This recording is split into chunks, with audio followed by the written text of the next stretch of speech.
Consistent formula of news delivered in walang kinikilingan, walang pinoprotektahan, serbisyong totoo lamang. Modas again won the nod of the Guillermo Foundation in giving them the most popular news and public affairs program to GMA 7's 24 Oras. Presenting the trophy for the Guillermo Foundation is Elsie Torreno.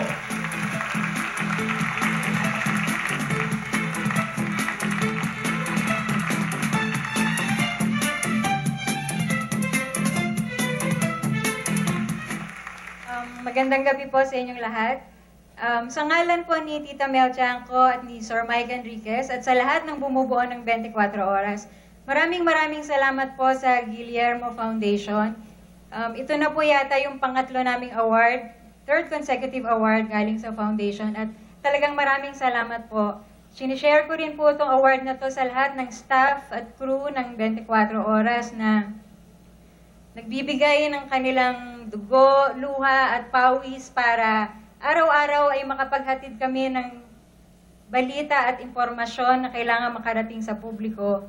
At syempre, ang award na ito ay dahil din po sa patuloy na pagsubaybay ng aming mga viewers araw-araw. Araw-araw kami hindi tinatantanan. Dahil po sa kanila ay talagang naging mataas ang ratings ng 24 Oras.